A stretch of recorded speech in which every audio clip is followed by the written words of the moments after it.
Good morning and welcome to the 14th meeting of the Net Zero Energy and Transport Committee for 2025. Our first item of business this morning is a decision on taking items 4 and 5 in private. Item 4 is consideration of the evidence that we will have heard on Scotland's train and bus services, and item 5 is consideration of our approach to a legislative consent memorandum on the planning and infrastructure bill. Are we agreed to take those in private? We are. Our second item of business is consideration of 2 SIs laid under the negative procedure. This means that the instruments will come into force this means the instruments will come into force unless the Parliament agrees to a motion to annul them. No motions to annul have been lodged, and I'll seek views on each in turn. But before I do that, sorry, very rude of me, I should have acknowledged the fact that Monica Lennon has been unable to attend this committee, and so Sarah Boyack is attending it as her substitute.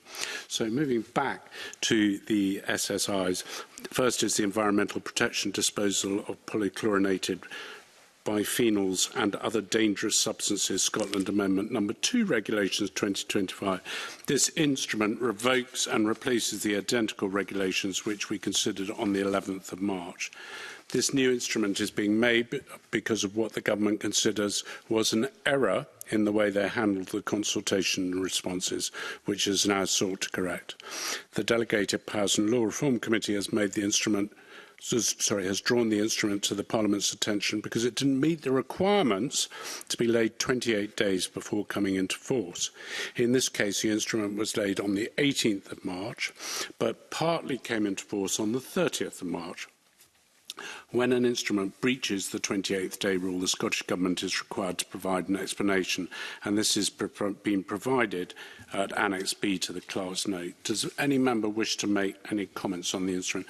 I would perhaps just say that I find it odd that there were only three responses, and one of them was totally ignored. That does seem odd, and it seems odd that we're having to then come back and do this again, which I think is not something I've ever come across before. Sarah, you wanted to make a comment. Thanks, Convener.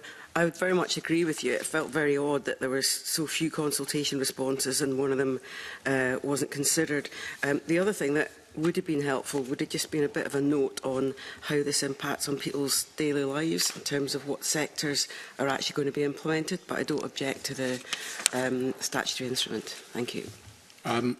I think, in fairness, because this is a relay of an original instrument, we had some indication in the previous briefing on what that was. So it perhaps would have been helpful if it had been reiterated, but I think it was done in the first instance, but I think it's been lost in the translation. Does anyone else wish to make any comments? So can I invite the committee to agree that it does not wish to make any recommendations in relation to the instrument? We agreed on that. We are agreed. The second instrument is the Railway Closures Exclusion Hairmires Order 2025. The Delegated Powers and Law Reform Committee has made no comment on this instrument. Do any members have any comments on this instrument at all?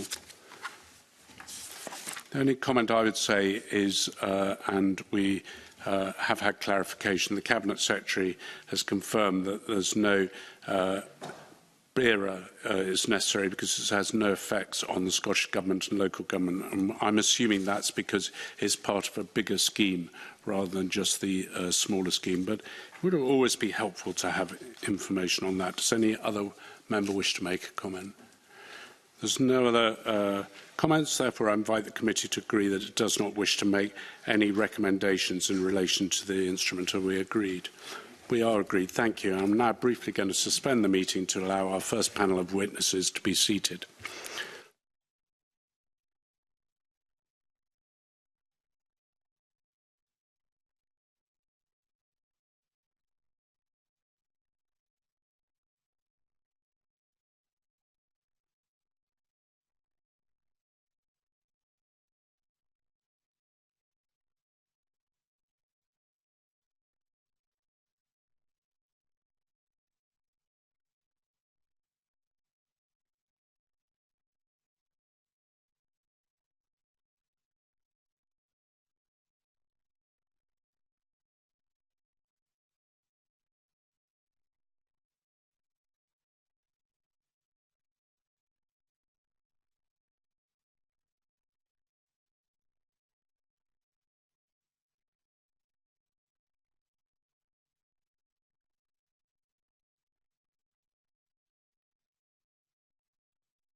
Welcome back, and I just want to welcome Sue Webber, who is attending this session, and you'll get some questions at the end, Sue, so if you want to come in. Come along, so if there's things... Well, if you do have some questions, we'll bring you in at the end. Our third item of business this morning is an evidence session on the current state of Scotland's rail and bus sectors. Today we'll hear from two panels. The first includes representatives from rail and bus passenger groups, and the second panel includes witnesses representing rail and bus sector staff. Next week we'll hear from bus and rail operators, companies and sector representatives. So I'm pleased to welcome our first panel, first of all, Greig Mackay, the Director of Scotland Bus Users UK, who's joining us remotely. Isla Jackson, MSYP, Deputy Convener of the Transport, Environment and Rural Affairs Committee from the Scottish Youth Parliament, and Robert Sampson, who's the Senior Engagement Manager for Transport Focus. We'll move straight into questions. And I'm going to ask the first question, which is always a gentle warm-up for the panel. So the first question is, do you perceive there's any impact on the continuing reduction in bus services and what impact those are on passengers, especially those reliant on buses, to access educational, work and social activities? And I would also say that if you have evidence from rural and more where there's less buses, perhaps that would be useful. Who'd like to start with that? Greg, why don't you start and we'll check the connection's working. Sorry. Good morning. Good morning. A volunteer is as good as a press person, I'm told, so off you go. Okay, thank you very much. Yes, in terms of the bus network, there's definitely been a reduction in services, particularly in rural areas, like you commented there, largely due to the way in which local authorities have funding for bus services. So whenever there's cutbacks to be made, bus services tend to bear the brunt of that. And we now have communities that either have very limited bus services, or in some cases they have no bus services at all, and particularly in evenings and weekends, and that really limits people's abilities to, like, say, access education, employment, socialising with friends, etc., and even getting to medical appointments is a major challenge for a lot of rural communities. So, I think we need to change the pattern of travel with regards to bus services. We can't keep going down the sort of management of decline of bus services. We need to look at funding models and how to secure those funding models so that we protect bus services and try to grow bus services. So that would be my initial response. Robert, do you have any views on it? Yeah, we just carried out your bus journey survey in Scotland with 3,500 passengers. It was published last month. Passengers in the central belt, Glasgow and Edinburgh, are more satisfied with the bus services than people in rural areas. When you look at the survey results for rural areas, it's more to do with the frequency of service. And if you have less of a frequency of service, then you've got a greater reliance on not hoping, but you want the punctuality and the timeliness of the service to be perfect. If you have an hour gap between services, where sometimes in Glasgow it's 10-15 minutes. So that comes through in our survey that rural passengers feel it more than those in the central belt. Thank you. Isla, do you want to add anything? Are you a bus user? Yes. So our committee, the Transport, Environment and Rural Affairs Committee, our priority for this year is to focus on expanding the Young Scot free bus travel scheme and then improving what's already in place. And we kind of have three aspects that we wanted to focus on. And it was affordability, accessibility and reliability, and then safety. And I suppose this kind of ties into the reliability part of it all. We have, I think, about half of our committee is from Highlands and Islands and your kind of more rural areas. And every single one of them, time and time again, has said that their transport services are not reliable. Buses either are really late or just don't turn up. And then if they do turn up, they can be full and then you can't get on them. And so you're stuck waiting at a bus stop in rural Inverness and you're on your own, it's not the safest thing to happen. And so then cutting services is making this even worse, because there's already that disparity between our rural and our more urban areas. And then when you cut these services, you're leaving more young people standing at the side of a country road, unable to get where they need to go. And as a young person, public transport is so important for us because it gives us that independency. Because we don't then have to rely on parents or guardians to drive us to our youth groups or drive us to school. We can then take that responsibility and get to those places ourselves. But when transport is cut, it means that we have less opportunity to do that. And so there is definitely like a big impact on our social aspect and our education.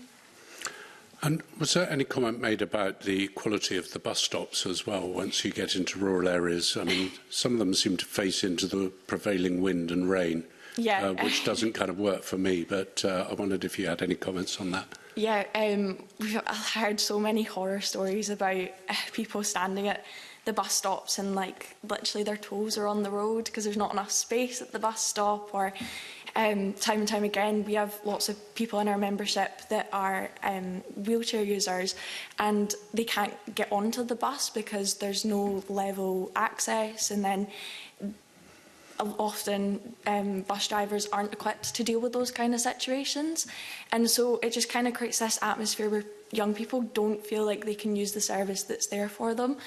And then, yeah, like you said, prevailing winds, rain, there's often not shelter at bus stops, especially in your rural areas. It's like a sign and a bit of concrete and that's it. So, yeah, definitely we've heard many stories from our members and from young people that we've consulted that they need to be improved. I suppose there's one consolation is that we don't have floating bus stops where you can get run over by the bicycle that's coming between you and the bus stop as you cross the road to get there. Robert, do you want to comment on that? Just a quick point. Again, we just published a report with over 3,500 passengers about what they want to see at bus stops and bus shelters. The top priority is protection from the wind and rain, adequate protection from the wind and rain. Also accessibility, not just accessibility at the bus shelter onto the bus, but accessibility from your starting point, your home, so that it's accessible to walking route to the bus shelter. The other one was provision of information. The timetable information at the bus shelters should be up to date and accurate. The other thing that came out is we surveyed people at night, and particularly women and young people at night. The bus shelter, bus stop has to be well lit to give us safety. The satisfaction really dropped off a cliff in the evening when it wasn't well lit. Issues like that. Those were the top 3 issues that came out in that report. Thank you. Next questions come from Mark Raskell. Mark. Yeah, thanks very much for joining us this morning. Can I ask you then about what the views are of young people of the under-22s concessionary scheme? So, Isla, can we go back to you for that start? Yeah, of course. We've done a lot of consulting on this because it is our priority. And at the start of the year, we consulted with about 150 people. We had a very short time scale, so it wasn't a great consultation, but it's what we could do in a week. And it's kind of some quotes that we've got from it is that it's invaluable and that there lots of young people are really grateful for the service. But with that said, there are still drawbacks and negatives because the services aren't often reliable, and we see similar things with cycle lanes and stuff, that the amenities there, we have the Young Scot card, but then often the buses aren't there to use the Young Scot card. And so it's the same with cycle lanes. We've got cycle lanes, but often young people don't have bikes to then use on the cycle lanes. But definitely those that can use it have said that it's completely changed their lives and opened up new opportunities. Yeah. Can I just ask you then, as a follow-up to that, and I'll come to others on the panel afterwards, just about the kind of cliff edge in fares, if you like. So, you know, I've known quite a few people who've turned 22 and then suddenly it's the full fare price. Is that something that young people in your group have reflected on? Yeah, definitely. So our membership represents people from 12 to 25, and MSYPs are between the ages of 14 and 25. And so we kind of have some of our membership that are in that older age bracket that have had to face significant increases in cost. And yes, buses aren't as expensive as other amenities such as trains, but that cost is still difficult for a young person. To put it into perspective, a young person under the age of 18 can only, minimum wage is £7.55 an hour. That's what I get paid. And we all have lives. Most of us are at work, university. Some people are looking after a family. And so then an added cost of having to pay for a bus to get to school is really difficult. It's then worse when you then look at other transport methods, such as trains. I get the train to school. My train ticket costs, I wrote it down so that I could tell you this, an average week for me is £39 for my train to school, and that's just for the 5 days to go to school. And then I'm on £7.55 an hour, and because I go to school and do SYP and lots of other stuff in my free time, I only work 5 hours a week, so I only make £37.75 every week. So my travel to school costs more than how much I make. And I'm lucky because I have a part-time job, but many young people don't.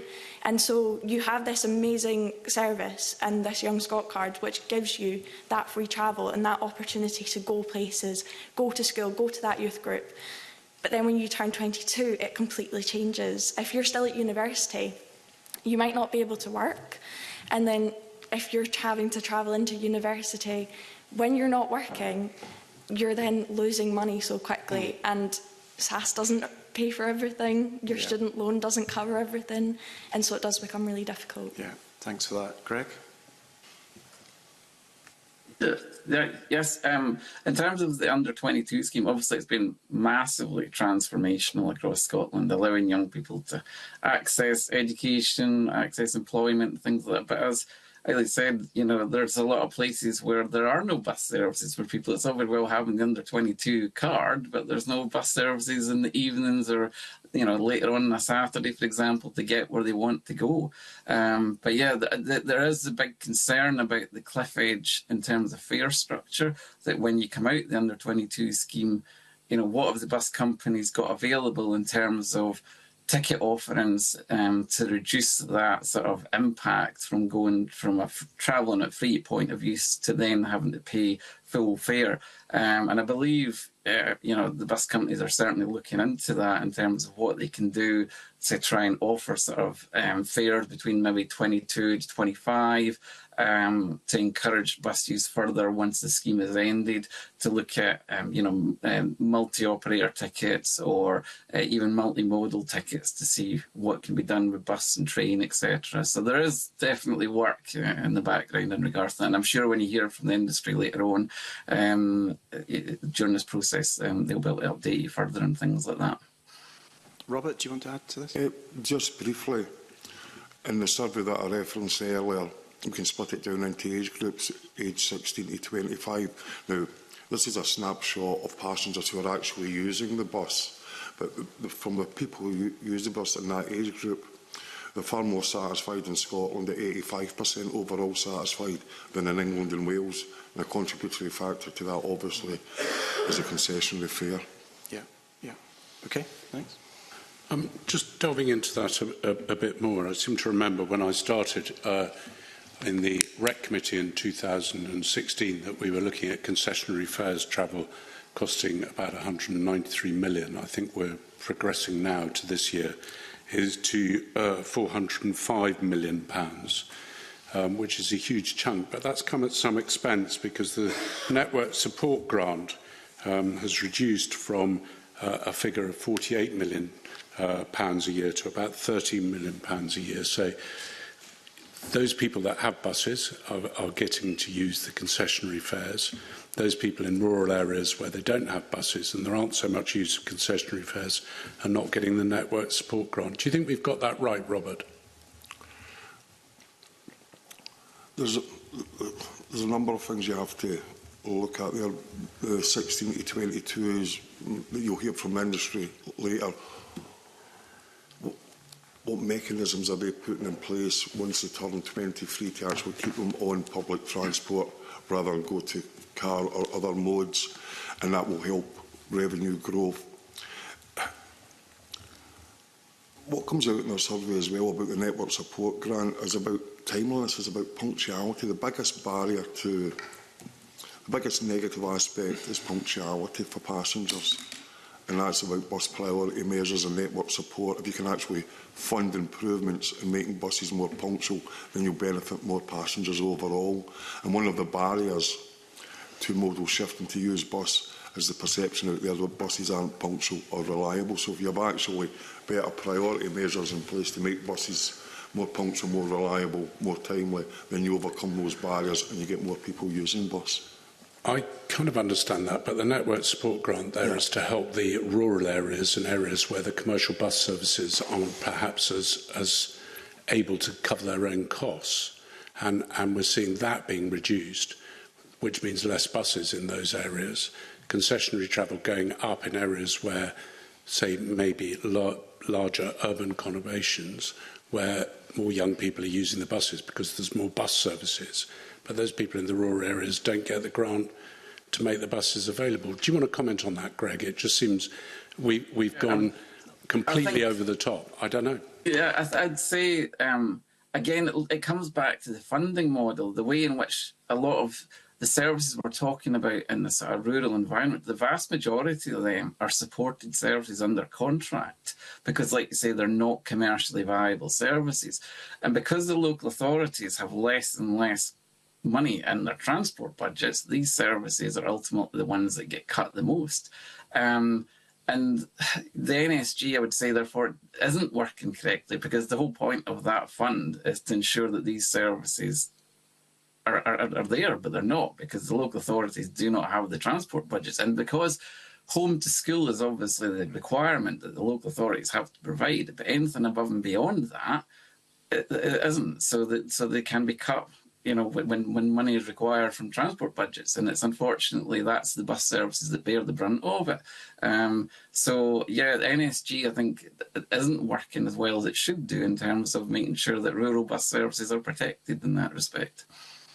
If you take £35 million out of the network support grant, it's not really surprising that some of the more rural and less commercial areas get bus services get cut. Is that what you're saying? Yes, absolutely, absolutely, and we can't keep going down that pattern of decline because otherwise the network's going to just shrink more and more, and we're going to end up in this situation of more transport poverty across Scotland. I'm going to bring in the Deputy Convener, Michael Matheson. Michael. Yeah, good morning. Just following up in this particular line of questioning, so if more of the bus funding, or Scottish Government's bus funding is being used up for concessionary travel, which means there's less money available for network support grant, because the overall pot hasn't decreased, it's just the way in which it's being utilised, has an expansion of concessionary travel resulted in greater transport inequality?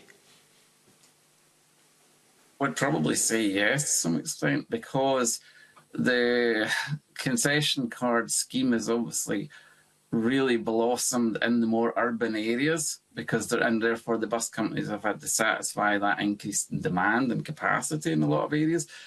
But likewise, in the rural areas, the local authorities have not had an increase in transport budgets to ensure that the bus services that are delivered in these rural areas are protected in the same way. So when transport budgets have been reduced, these services unfortunately have also been reduced, or the frequency or even the routes that the communities that they serve has also been reduced. So yes. So if the overall budget hasn't changed, but it's the way in which it's been apportioned, is it fair to say then that the consequences of expanding concessionary travel did not sufficiently take into account the potential impact it would have on increasing levels of transport inequality, particularly in rural Scotland? I would have to agree with that. Yes, I would have to agree with that. Okay, thanks. Thanks, Michael. Sarah, did you want to come in on this? Yeah, just thinking about the impact on the choices that people had, because we've got 18 million less trips because there's reduced services, and also 20 million less trips because of increased journey times, because of congestion. So it's how do you actually have the buses available for people? And I was looking at the statistics. The Bus Partnership Fund was meant to be 500 million, but only 20 million allocated to date, and nothing for last year. And then the Community Bus Fund is only £7 million allocated to local authorities and regional transport partnerships. So is there an issue about how you support buses to be increased rather than reduced in the first place? Because there is an inequality in people who don't have cars, don't have a choice. So the buses are absolutely critical for equalities, and then thinking about how to persuade people not to use cars. Not everybody's got a car they can use. So what would the priority be? Maybe kick off asking Robert, what do you think the priority should be to make sure we're not losing bus services in the first place? Our survey shows that about 50% of passengers have no choice but to use the bus, and 50% have a choice. For those who have a choice, it's about the cost and the convenience and the frequency of service and the timeliness. But also that's a negative aspect as well for many passengers where timeliness isn't actually delivered, the journey time, the waiting time at the bus stop. So if you have bus priority measures in place that can actually improve the overall timeliness, then that benefits existing passengers and, as I said earlier, potentially new passengers, because we looked at the motivations and barriers to bus use.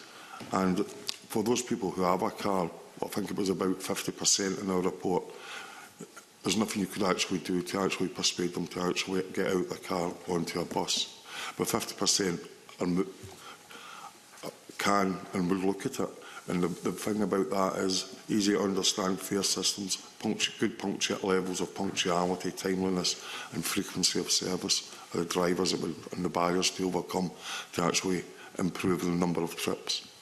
So is that investment going to be capital investment in terms of bus infrastructure, types of bus services that are more accessible, but also at bus stops, investing to make them usable and safe? Yeah. No, look at the bus shelters and the bus stops as not just pieces of infrastructure, but assets to be actually managed, to be maintained, upkept on a regular basis and as attractive as possible. Yeah, and Greg, do you have that similar kind of approach? It's something we got a cross-party group. You hit the nail on the head. In terms of unlocking patronage, it has to be about priority. If we can speed up bus journeys and make them more reliable, then we will unlock patronage big time. Not just in terms of the urban areas, but even in the more sort of inter-urban areas too, especially in the more long-distance bus services that we have in Scotland. That we rely heavily on inter-urban coaches across Scotland to deliver bus services. If we could make those journeys more robust at peak, especially during peak tourist season times and things like that, then we make bus services much more attractive. And the key, you touched on the £500 million fund. I'm involved in all the bus partnerships, and we haven't really spent much of that in terms of actually delivering priority on the road, and that's what needs to happen in order to make bus services more attractive and more reliable. We monitor bus services all over Scotland on behalf of the Traffic Commissioner, and my bus compliance team constantly report back on terms of how bus services are impacted, largely due to roadworks, congestion, the other big factor, and a lot of cases illegal parking that isn't enforced in places too. So the buses can't even get into bus stops properly because of whether it be delivery vehicles, whether it be private vehicles, etc. In some cases, buses can't even get into housing schemes because of cars parked on both sides of the roads and things like that. Priority is the key to unlocking patronage, and it's definitely service reliability in terms of our stats, which we've just completed for 24-25. Service reliability is our #1 complaint stat. So is the responsibility for delivering on that, is that local authorities getting funded through bus partnerships? Is that yes, the it would key have to issue? be. Yeah. Yeah. Okay, thank because you. because it would be the bus, it would be the local authorities and the RTPs that would ultimately have to deliver that. Okay, thank you. That's useful. Kevin, you wanted to come in.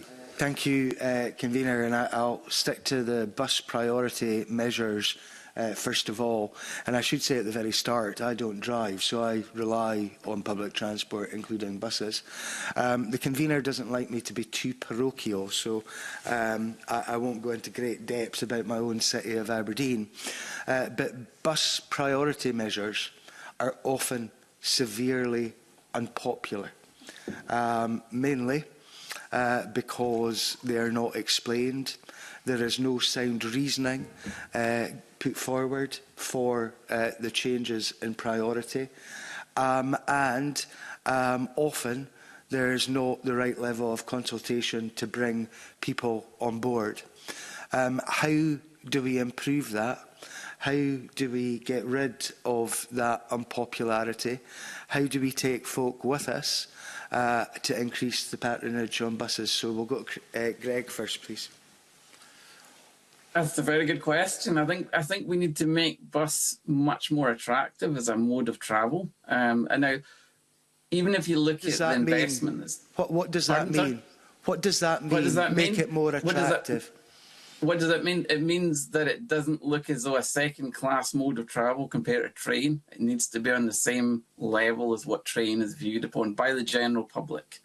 And that's unfortunately not across Scotland, especially in the West.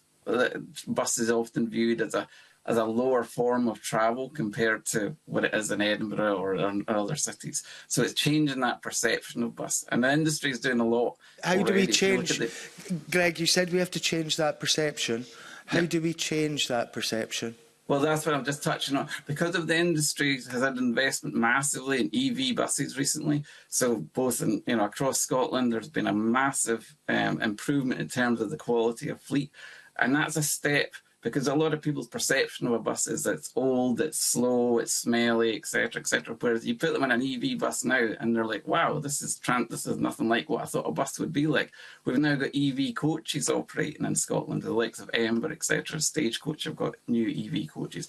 All of that is changing the perception of how bus travel actually is in Scotland. I think a lot of people have this perception, but it's not until they actually go on a bus and realise that actually bus travel is nothing like what it was 30 odd years ago. We've got modern, very efficient vehicles, very comfortable vehicles.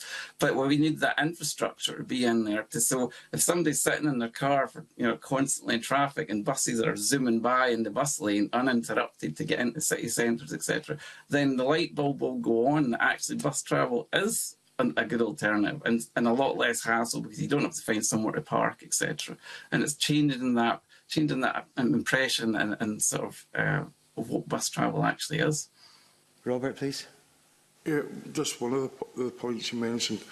I was part of a Transport Scotland bus task force that published a report last year about community engagement, about when you're bringing in bus priority measures, when you're changing timetables to actually engage with the community and the people affected in the first place. And if you communicate effectively what the parameters are, what you're trying to achieve, you have a better chance of taking the community who are going to use the bus services and who may be convinced to use them in the future with you. So it's about actually, at the start of the process, actually engaging with the people who are going to be affected, both users and non-users, to inform the process going forward.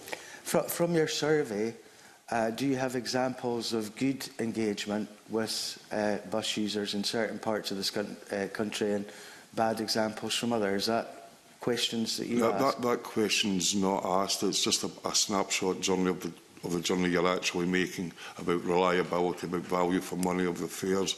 I know you don't want to be parochial, but the worst area in Scotland for passengers say for value for money is Aberdeen and Aberdeenshire. Value money for the journey they're making. A wee bit of competition might be helpful there, but we'd better leave it at that, and I will get too parochial again. Thank you, Convener. Just before we move on, move back to Mark, who's got some further questions. How do we make bus travel more attractive for people? You know, the long trip from, say, Inverness down to Edinburgh. Harla, do you have a view on how it is? It's not just about making sure, surely, that we've got Wi-Fi, but some facilities on a bus might. What are your views? Yeah, so from a young person's point of view, it's already been mentioned that the bus is the first option for people. A lot of young people don't drive, car prices are really high, insurance is incredibly steep for a young person. So yeah, the bus is the first option for a lot of people, and actually a lot of young people prefer the bus over the train. So like Greg had said, the train does kind of seem to be like the nicer option, but sometimes the bus is also the nicer option, because if you are getting from Inverness to Edinburgh, you might want to just like sit back and enjoy that time rather than being on the train where it's a lot busier. But then also to be said, sometimes our buses aren't equipped to have a nice journey. If you're taking someone like CityLink, their coaches are a lot bigger and they have more seats. But if you're then taking a more local bus, seats are really small, tight together, and it's not the nicest atmosphere to be in. I live in Glasgow, so obviously our buses are very different to the ones here in Edinburgh. And then again different from the ones up in Aberdeen.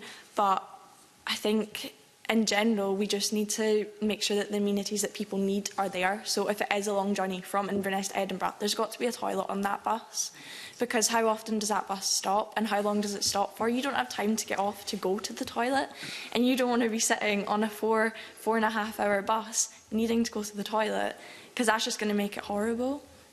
But then also people need Wi-Fi. Not everyone has a phone contract where they can use their 5 gig of data. I personally don't have a phone, so I do rely on my laptop to do all the work that I do, and then I need Wi-Fi to be able to use that laptop. So that's something that we definitely need on our buses. But just in general, the cleanliness of a bus can totally change someone's experience. If you get on a bus and it's nice and it's clean and it smells nice, you'll have a much better journey than if you're sitting with your feet on a sticky floor because someone's chucked some sort of drink on the floor and your feet are sticking to it. I think that's very helpful and insightful. Thanks for that. Mark, you've got some questions now again. Yeah, I'm wondering about whether there are other approaches to running bus companies and bus services that we should be looking at. So, you know, it's been mentioned already about some of the challenges with rural services. I know that there are a number of community bus groups that are running their own rural services and have done very well. I think we've increased the number of users and are running more regular services that are keyed into what rural communities want. I'm also aware of, you know, the municipalisation, the kind of public sector control of bus services that has been spreading, particularly in the kind of English cities. There's the potential for that in Scotland as well. So I'm interested in your thoughts on kind of who owns, controls and runs services, whether that makes a difference. And if there's anything else around how some of the experimentation around flat fares in England has worked, well, that's something you would welcome here. So what's good, what's working? Because it's clear that, you know, there's some services that are declining right now, particularly in rural areas, and there have been for a very long time. What's working and what could help to restore our services? Robert, do you want to start? Yeah, we've been involved with bus partnerships as well, and also franchising models. When we ask passengers the question, what model do you actually want to see in your local town city to be delivered, it comes down to, it doesn't actually come down to the structure, it comes down to, well, what is the best structure that will deliver value for money, better timeliness, better frequency, well-maintained bus shelters, bus stops, well-maintained buses. What's the best structure to actually deliver on the passenger priorities? And they're quite agnostic towards what that structure is, but it's that. So there's whatever. If franchising is a model that can deliver that best, we would support it. In other areas, if it's partnership model, it's the best, we would support that, as well as actually what's the best structure to deliver on those priorities. And on the flat fares, we did a piece of research in England where there were flat fares introduced, and the value for money in certain areas went up as a consequence of the flat fare. What do you think the best structure is for running bus services? Is it community and municipal ownership, or is it private ownership? It's whatever one delivers the service that the passenger wants. It delivers a good levels of punctuality, reliability. Just repeat what I would say, good value for money, easy to understand fare system, well-maintained bus infrastructure like bus stops, bus shelters. No, what is the structure? No, I think local authorities and regional transport partners in Scotland should look at it from through the passenger's eyes. What's the best way to actually deliver what the passenger wants just now? And if we deliver on that, there's a good chance of making it more attractive and delivering more people on our bus services. It's looking at it through the passenger's eyes, I would suggest, rather than start with your structure.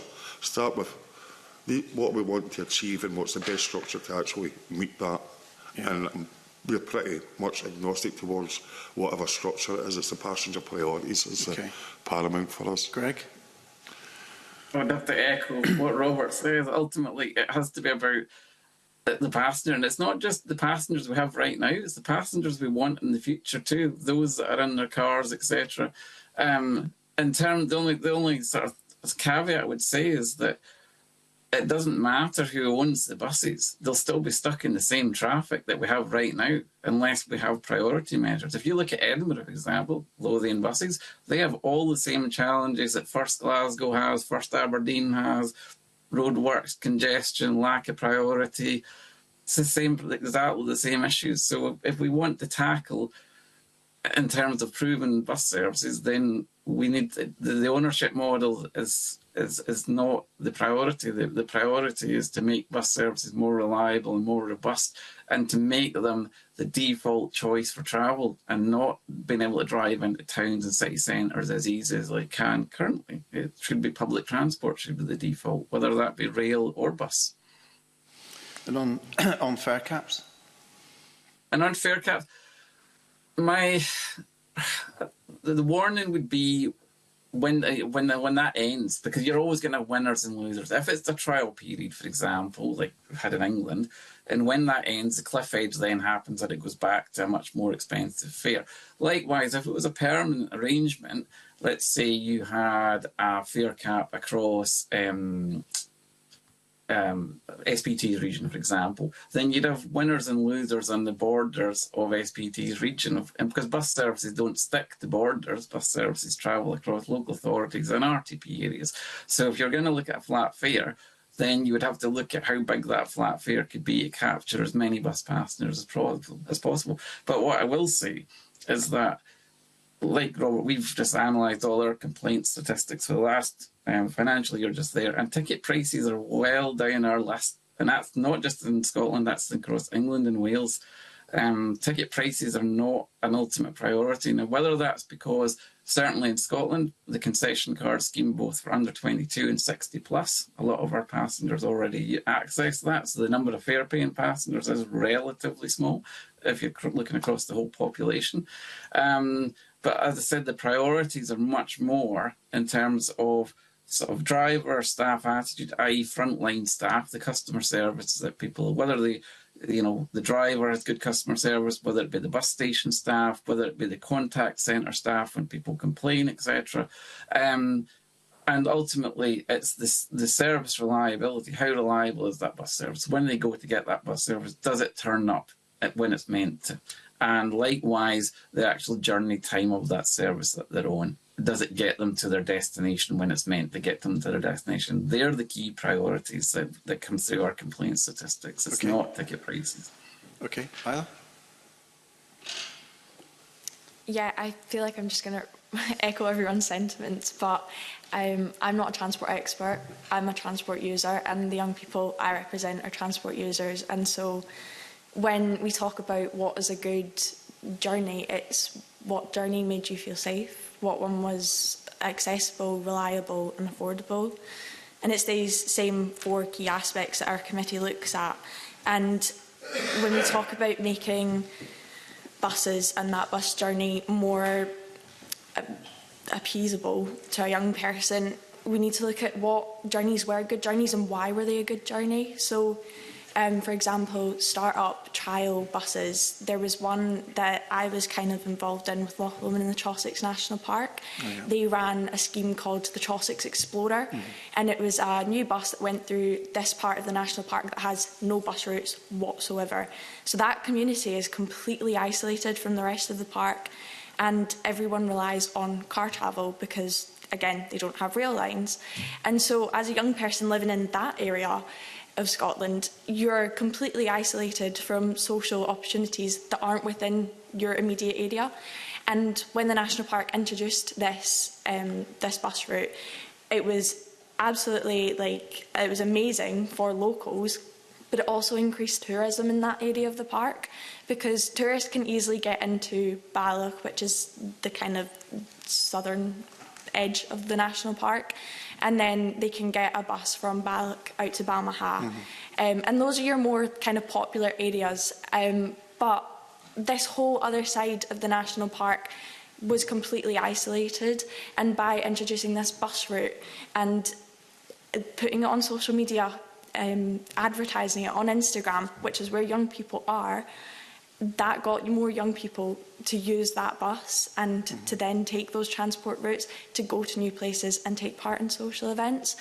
So I don't think it's who owns the bus that makes the service better or more appeasable to young people. It's how the service is put across and what makes it good that makes that service better. I think that's a great example. I think my son used that bus service a lot last summer, but that was a bus service, though, that was commissioned by the National Park. So it was a public agency commissioning it. I think it was run by a private company. Do you think there's a role in terms of councils and transport authorities actually listening to users and commissioning services?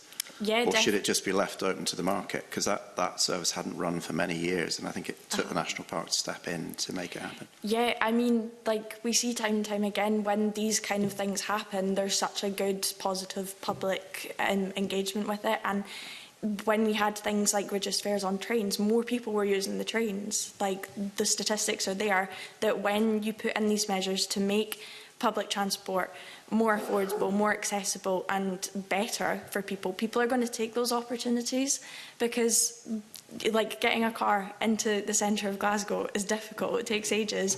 It's so much quicker to get the bus into city centre than it is to drive.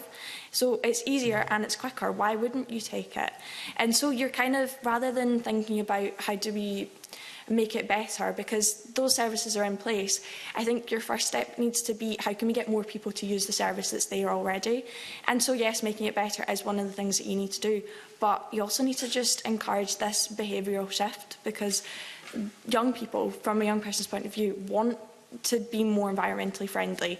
We're the green generation, is a term that's sometimes used, and young people are environmentally conscious. And so when you have these alternatives that are more environmentally friendly, that give you that green light, that are telling you, no, you will reduce your carbon emissions, young people are going to want to take that opportunity. And so I think you need to exploit those things that make it appeal, that make public transport, that give that appeal to young people, because that's the most important thing. Okay, thank you. Briefly back to Michael, and then we're going to move on to the next question, which is from Sarah. Thanks. I was struck by the comment made by Greig around the fact that fare prices doesn't actually rate highly when they survey bus users around the priorities that should be taken forward to make bus travel more attractive. If you were to look at sort of three aspects, one is that there's always a limited pot of money with these things, but if you were to prioritise funding to improve bus services and to make it more attractive, would you invest in a greater expansion of concessionary travel, or the introduction of a flat rate or cap fare, or would it be bus prioritisation measures? Good question. I think, you know, if we made, let's just say, for example, we made it all free at point of use, would that encourage more people to use buses? Perhaps percentages, but would it then level back off again? Would it make it a default form of travel? And the answer would probably be no, because the journeys wouldn't be any quicker and the journeys wouldn't be any more reliable. You know, for example, if you were commuting, say, between Dundee into Edinburgh or Dundee into Glasgow, your journey might have more people on the bus, and there might be more buses, but they're all going to sit in the same traffic because they're not getting into these urban areas any quicker. So, if you're looking at if you had a sort of magic wand and you want to spend money, I think you would get more bang for your buck if you invested in priority to make the journeys reliable 7 days a week, all year, any time of the day. That's how you unlock the patronage levels, because then people, when they see those buses constantly going by queues of traffic, it won't be long for people to go, I'm not going to sit in this traffic any longer. I'm going to get the bus into Edinburgh. I'm going to get the bus into Glasgow because it's quicker and it's easier, and I don't have to think about parking, etc. So I think free at point of use or flat fares, absolutely. You know, there are other things, but I think we need the priority first of all, in order to ensure that the bus services are on time and they're reliable, and that's the key thing. Robert? When we ask passengers what one thing you want to see improved in the bus services, it relates to timeliness, the waiting time at the bus stop, the journey time, the frequency of service. That's the top priority. So if you take it from the existing passenger point of view, who we survey, it's improving the overall timeliness of the service. That's the top priority. Value for money is there, but timeliness is above that, actually. Isla? I suppose I have a bit less experience in this. I think young people want to use that service because it is now affordable with the free bus travel for under 22s. But as a bus user, it can be unreliable. I've said already, there's people that get left at bus stops, unable to get on a bus, or the bus doesn't turn up. And so, whilst that service is there and it's great and we're grateful for it, you do then need to improve the rest of the service to make sure that we can use this thing that we have, this amazing opportunity, this amazing service. But obviously, if that infrastructure is not in place, we then can't use that. Okay, thanks. Greg, I'm going to come briefly back to you, if I may. Just that it all works very well in your situation where you're maybe moving from Edinburgh to Glasgow, but if you're moving from Wick to Edinburgh, it kind of relies on the fact that you can get on the first bus and that it meets in with the next bus, which then meets in with the next bus, which then finally gets you to Edinburgh, all within a time frame that suits you. If we can't make them all work together, surely it's not going to work. It will if you're just going from Edinburgh to Glasgow. It would be very simple. But on the more rural and exposed routes, is that not an issue? Absolutely, because the way in which bus networks are designed, especially when you get down to the more local networks, so they're built around the schools network, first of all, then the commercial network goes on top of that, and then your supported network sits on top of that one. So you're right, in terms of joining up timetables, there isn't, when you're talking across multiple areas, it's very difficult to join up those timetables because of the way in which the bus networks are created. So we would have to almost, if you want better integration, then there would have to be much more joined up thinking in terms of, if you've got, let's say, a service in Wick, for example, when that timetable is created, and if there are stops along that route which link in with more long distance services, what are the timings on those, and is there some leeway to join those up? Because that's what doesn't happen around the country, unfortunately, because there's no prerequisite at the minute for them to do so, and that's what needs to change. Okay, Sarah, next question from you. Yeah, we've talked a lot about reliability, and and that really puts people off public transport, and we've focused on buses. If we look at rail, that's also an issue for some people. But how do you actually have the choices there for people? You've talked about rural areas a lot. Then there's the edge of urban areas, which doesn't count as rural, but it's exactly the same in terms of not having services. So what is it you think we should be doing to address those issues that stop people from using public transport? And I'm thinking about both bus and rail. I don't know, Robert, do you want to talk about the research you've done? Yeah, we've done priority research on both bus and rail, and it comes out, regardless of the mode, what passengers want to see in terms of improvement in priorities. It's about punctuality, reliability, it's about frequency of service, it's about feeling safe and secure at the station. It's about a clean and comfortable train with the facilities on the train, the toilet. It's a whole range of it, but the top one again is punctuality and reliability. And in some of the routes, you know, you have ScotRail performing quite well in terms of punctuality, almost at 90% PPM, no public performance measure. But a lot of passengers don't know what public performance measure actually means.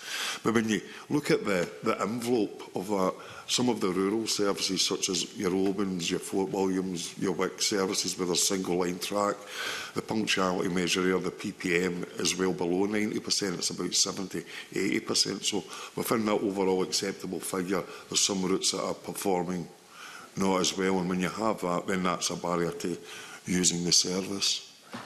So where should the priority be to actually invest in those routes to make them more reliable?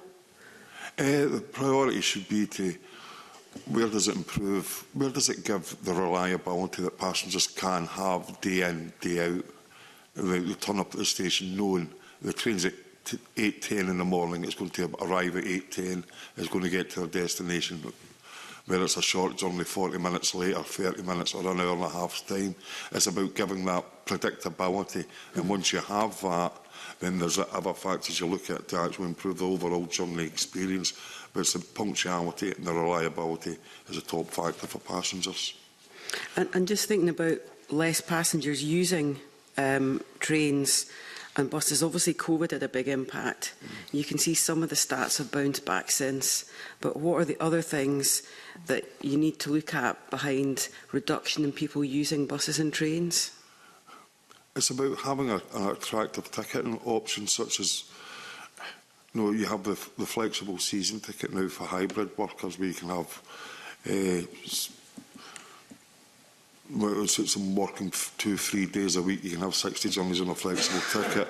That's not on every route in Scotland. We would like to see flexible season tickets on every route in Scotland. There's a reduction in season tickets just now, and we'd like to see that continue. It's about making the attractive offer on the rail network. And, yeah, and with the new rolling stock that's been talked about, looking at what are the facilities on those. I think the biggest game changer on that, on new rolling stock, would have level boarding across Scotland. No, every platform, every station, every passenger. No, they've got level boarding on new rolling stock in Merseyrail, and that reduced passenger assistance bookings by over 90% when they introduced level boarding. Think of that as a game changer. People having the independence, don't need to book passenger assist. And it's not just for people with accessibility needs, it's for older people with luggage, mothers, prams, buggies, etc. Level boarding. Now you can have the new trains that ScotRail will bring in, and they'll say that they'll be level boarding compatible with the platforms and at the standard height of, I think it's about 915 millimetres from the rail. Then you won't have level boarding. It's not enough to have them level boarding compatible. You have to have both Network Rail, ScotRail working together. So to have that and a game changer, every station, every door, every passenger, level boarding. That would be a really big difference. And do you think that's about making it easier for people? It would save money in terms of passenger assist, but does it actually make it potentially more attractive for new journeys? Have you done any thoughts about how many more journeys you could generate with this? it just makes it easier all round. We haven't had any thoughts, any look in depth, but when you look at what's happened elsewhere in other regions, when you reduce the passenger assistance by 90% and make it actually easier, it really would be a game changer for passengers in Scotland, I would say, in making that. Okay, and the other bit was the cost of transport, and others may raise the issue, but the peak rail fares did increase the number of people using it when they were reduced, but it's gone. Is there thoughts about how you could have maximised people using rail with the reduction in peak fares? Passenger numbers went up when you reduced the peak fares. What they're doing now is, with the introduction of the flexible season tickets and discounts on normal season tickets, has been attractive. But again, you look at the busiest days for ScotRail was a Friday and Saturday, and it's leisure driven. And so how do you attract people onto it when it's discretionary? What affordable options do you have for the leisure market as well as people who have to commute? And again, it's about attractive fares, and it's about delivering the punctual, reliable network. No, again, don't want, for example, fares that make sense for me. If you travel from Motherwell through to Edinburgh this morning at peak time, it's a non-reservable service, so I have to pay in the day. It's £23.50 for a single from Motherwell through to Edinburgh. And I know how the system works, but after this meeting I'm going down to London, and it cost me £28 for an advance ticket, Edinburgh to London. So in my mind I'm going, why is it only £5 dearer to go from Edinburgh to London than between Motherwell and Edinburgh? No, I know how the system works, but for an ordinary passenger, that just doesn't make sense. Mm-hmm. And it's also, people won't be able to afford to do that. People won't be, I'm in a fortunate position. I'm here in business. Yeah. I can claim that back. But £23 to come through to Edinburgh, you're joking. It's quite expensive, and a lot of people, it's outside their pocket. So we've got to look at it holistically and overall, what attracts people onto the rail network and the bus network. Yeah, I suppose it's just thinking about the joined-up approach, because you've all talked about unreliable bus services, and part of that's road congestion. Yeah. But if it costs that much to get a train, it's a very difficult choice for people to make. Oh, it's a difficult choice. I wish it was, but if I was Isla's age, I'd be getting the bus from Motherwell through to Edinburgh. Okay, that's really well put. Thanks for that. Very briefly, and can you direct your question at one person, because we'd like to get the other two panels. And it's Isla, please. And what Sarah has just said really adds to this as well. Because you said earlier on you choose to take the train and you pay to take the train rather than take the bus. Mm-hmm. Can I ask why that is, Isla? Is it convenience? Is it time? What's the reasoning, please? A bit of both, to be honest. I get up at 5:30 in the morning to get ready for school, and I need to leave the house at 7 o'clock to get to school on time. If I was to get the bus to school, I would have to leave the house at 4:45. And as a young person who is studying full-time, volunteering with SYP, and I put in quite a lot of voluntary hours, SYP is a voluntary position. We're not MSPs, we don't run surgeries, so all of our work is voluntary, and you can put in as much or as little as you want. I personally choose to put in more. I then volunteer with a number of environmental charities. And so at the moment I'm in 6th year, so I've got my big end of year exams coming up. These determine where I go to uni, if I go to uni. And so I'm up till 10, 11 o'clock studying at night. That's me getting 6 hours of sleep, and I can function on 6 hours of sleep. It's not great, but I can function on it. I don't want to be waking up at 4 o'clock in the morning to get the bus to school, and the bus takes 2.5 hours to get from my house to Helensburgh, which is where I go to school. And so it is a bit of time and kind of accessibility. But also, the bus isn't reliable. The times I have had to get the bus to school because the trains have been cancelled due to weather or strikes or whatever, the bus often takes longer than it says it's going to take. And then if I am late for school, if I get the train, I'm half an hour late for school because the train runs every half an hour. If I get the bus and I'm late for school, I'm 2.5 hours late for school. So if I get into school 2.5 hours late, that's a huge chunk of my education that I've been missing. And this is just my personal experience. There are other people that have it much worse than I do.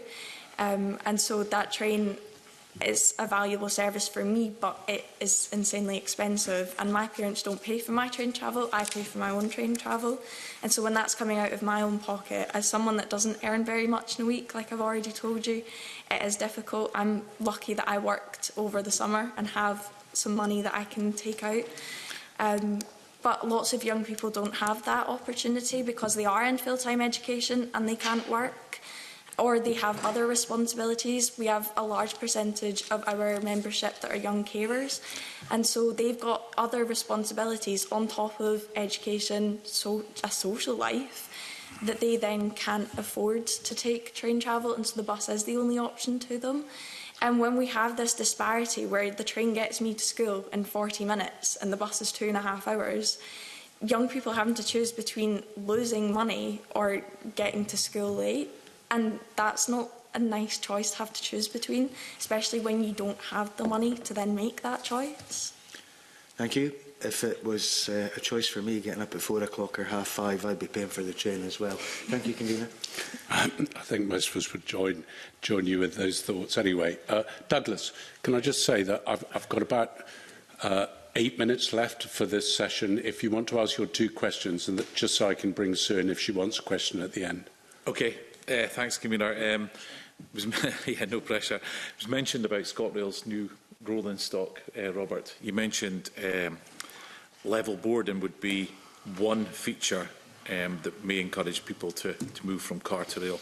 What other features on the new rolling stock do you think it should have to try and encourage more people to use it? Yeah, level boarding's the top one. I think that would be the game changer. It's about the on-board factors, comfortable toilet facilities, about accessible spaces, about cleanliness, easy to maintain. It's about having enough seats for all the passengers on the new trains, you know, the basics basically, and actually design it with the passengers in mind. Ask passengers what they want to see in the new rolling stock. They're going to be with us for 35 years, so actually get it right at the beginning, co-design it with the passengers in mind what they want to see. So in terms of like catering facilities or onboard information, you don't really see that as a priority, or? They're a stand, but yeah, information on board, you know, the information screens, audio announcements as well, about the comfort factors, cleanliness factors, easy to maintain. All those issues should be a standard, and actually ask passengers what they want to see. But no, as I said earlier on, no, level boarding of the new trains are going to be here for 30 years. 35 years would be a game changer. Isla, what would you like to see on board the trains that you're on every day? Yeah, definitely. I think one of the biggest things that I really like about the train is that you have that audio announcement when you're reaching your stop. I study on the train, so often I'm not paying attention to where I am, so I need to listen for the "we're now approaching," then quickly put everything in my bag and run off. But when that's not there, when it's delayed and it tells you that you're in Motherwell when you're actually at Queen Street, you're like, oh, okay, and then you're all panicked. And I take that for granted, because when it's not there, I do realise, and I'm like, oh my gosh. So I think that's such an important thing, and we don't have that on all services. First Bus have started to integrate it into their buses, which is great, but not all buses have it. It's mainly the new ones that have it. The subway, SPT, do not have that on their service, and so you're on the subway and they don't even have a visual cue that that's your stop, so you do have to be paying attention. And if you are a commuter and you're trying to get work done when you're on the subway or on the train or on the bus, then it's not great, because you need to then be focusing on several different things, and so you're taking your focus away from something that you want to be focusing on. Again, with visual stuff on the train, knowing that this this is your travel information. You've also got the announcements that come up on the screen at the top. They're not accessible for everybody. We have members from the membership that represent RNBI Haggai, so that's young people that are visually impaired. And so you do need these other accessibility factors, because that's what it is, it's an accessibility factor. If we want to make sure that young people and people in general can access these services, they need to be accessible for everybody that's going to use them. Mm-hmm. And what you mentioned, you use Wi-Fi on the train. Do you find that reliable? Because I sometimes get it to work, and then but it's not very good. I'm quite lucky that my train is usually quite good. But the amount, if you ask SYP staff, the amount of meetings I've been on a train and I just randomly leave. And then I'm quickly, frantically trying to message someone on Teams saying, sorry, Wi-Fi's dropped, but the Wi-Fi's not there, so I can't send that message. It's stressful, especially when you are doing something that's a bit more important. So I am Deputy Convener of our Transport, Environment and Rural Affairs Committee. I got elected to be Deputy Convener over a Teams meeting that I sat on a train from Windermere to Glasgow. And I did end up getting kicked out of that meeting and was like, oh, I've ruined it. I'm never going to get the position. But thankfully I'd got my speech, enough of my speech in, that everyone was like, okay, yeah. So it can be reliable, but often it's not. And different trains are more reliable than others, I find. Even just the look of the trains is very different. If you're getting a train from Queen Street to Edinburgh and you're in the express one, it looks a lot more fancier than the one that you get from Queen Street low level to Edinburgh, or the ones that you get from Hindland out to Helensburgh. There's completely different looks, completely different facilities, and that kind of creates a stigma in itself, because people that are travelling from, say, Hindland to Helensburgh, which is where I travel from, they're on the not nice train, and I do put air quotes around that because it's not a bad train, but it doesn't look as nice, and the Wi-Fi isn't as good as the ones from Glasgow Queen Street to Edinburgh, the express ones. And so you do have this disparity within one organisation. When you then travel between First Bus and Lothian buses, it's completely different altogether again, because there's this disparity between different council areas, and that's one of the things that one of our members that represents Glasgow Kelvin had said that was the biggest thing for him that put him off using public transport to go between council areas, is because you get on a bus from Glasgow to Edinburgh, and then if you get on a different bus in Edinburgh, it's completely different. Okay, I'll move on to my next question because I can see the conveners looking at me. And it's around antisocial behaviour on rail and bus networks. As a committee, we've heard quite a bit about it. How significant an issue is that? I'll maybe go to Greg first of all, in terms of the buses. Yeah, it's definitely on the increase, I would say that. Some of it's perceived than reality. By perceived, what I mean is that because a lot of young people, especially school kids, are now using what we call service buses rather than school buses, so therefore these are just normal buses that operate along a corridor, and after school, large numbers of children then get on these buses, so then people feel intimidated when they're on these buses, because there's large volumes of children then coming onto the bus, and they're either, not nice language being used, etc., or they're just noisy. Then they feel that that's antisocial behaviour, but that's just because there's a large volume came on at any one time, rather than them actually using the school contract bus that might be there.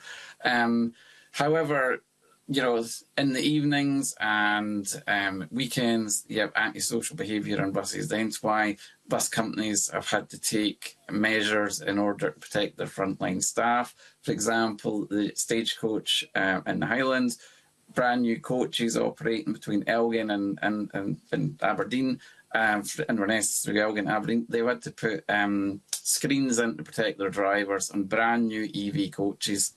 And coaches don't normally have screens like that, but that tells you the situation that the bus companies are in. That antisocial behaviour is very much a reality on some of our bus services. So whether it needs more increased police presence on buses. Obviously, the British Transport Police only focus on rail. Should their remit be expanded to bus? I don't know, but there certainly is antisocial behaviour within bus services in Scotland. And there's a perception, and I'm just saying it's a perception, that it's increased because of the under-22 free travel. Has there been anything to back that up at all? Not from our own evidence, I have to say. As I mentioned, our compliance team are on buses 7 days a week, different times of the day, etc. And they haven't seen anything or reported anything that's been what we would class as antisocial behaviour. But yes, the bus companies definitely have started to report, and as I say, taking measures like that in brand new vehicles is a step that proves there is a problem. Because otherwise, they wouldn't implement these screens to protect their drivers if there wasn't a problem. So, and Robert, can I ask you about trains in terms of antisocial behaviour? Has that changed any since the alcohol bans came into place on ScotRail? Do you think? There's still instances of antisocial behaviour, rowdy behaviour. There's still, even with the alcohol ban in place, there's still instances of alcohol being consumed in trains, and it's a conflict between the onboard staff and the passengers, whether they intervene and change that. No, people who are going to break that rule will continually break that rule, whether there's a ban in place or not, to a certain extent. On certain routes, you've got travel safe teams now that ScotRail have to actually, when there are hotspots of antisocial behaviour, youths or other people gathering at stations to try and tackle that, and on board trains. So they know the hotspots and they're targeting, but there are still instances of antisocial behaviour on the network. And do you think that's on the rise, or just where it's always been? I think our survey shows it's just where it's always been. It hasn't got any better, but it hasn't got worse. Okay. No, it's still an effect on people's behaviour, particularly women and young people travelling at night. So just on the last piece on that, so in terms of the alcohol ban, do you not think that's made it improve the situation at all? Our survey results show that the instances of antisocial behaviour remain the same. We support an alcohol ban in places where there actually is a problem, but if you're travelling up the West Highland line on a lovely summer's afternoon, looking out, you know what's wrong with a glass of wine or a malt, enjoying the view as part of the journey experience. Yeah. Okay. Thank you. Thanks, Commissioner. Sue, because Douglas went for a multiple of 4 questions, if I could ask you just to ask one question to the... Yeah, that's fine. I suppose in terms of the antisocial behaviour, I know Lothian buses have been gathering the data to prove that, but it's not just about the antisocial behaviour on the buses, it's people using the buses to get to hotspots, whether it be stations, shopping centres, and that sort of. So I'm wondering if we can think about that, Greg, in response on how we might want to tackle that. And very briefly, sorry, it's just to ask Isla, maybe not from your experience, but from other young people you've spoken to, how does, when they see other young people abusing the privilege, how does that make you feel? So maybe we go to Isla first, if that's okay. Question that you were guessing. I'm only allowed to ask Isla. So you get it to Isla, who gets the final answer. Yeah, I'll keep it brief. So we actually find that a lot of young people don't feel that there's a rise in antisocial behaviour, and from our consultations with young people have said that they often feel as if there's this kind of stigma that young people are the ones causing problems, whereas in reality they feel as if they're the ones being targeted when there is abuse on these public transport services. The Young Scot Truth About Youth report saw that over half of Scotland's young people feel unsafe on public transport whenever they take it, because there are these problems in place where you have staff or other passengers that perceive young people as the troublemakers and then cause trouble with those young people. And some quotes of this is, "I don't feel safe on public transportation because men are very likely to say something or touch you, especially as a young woman." And one of our national campaigns this year is to end gender-based violence, and it's something that our committee has been focusing on services, because young women and girls primarily feel threatened when they take public transport. often being looked at, videoed, or lots of people have said that they'll be sitting on an empty carriage and someone, usually a man, will come and sit next to them on a completely empty carriage. And this creates a really bad atmosphere for young people.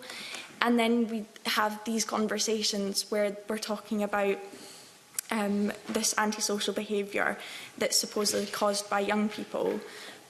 But in reality, young people face it a lot more than the older generation seem to perceive.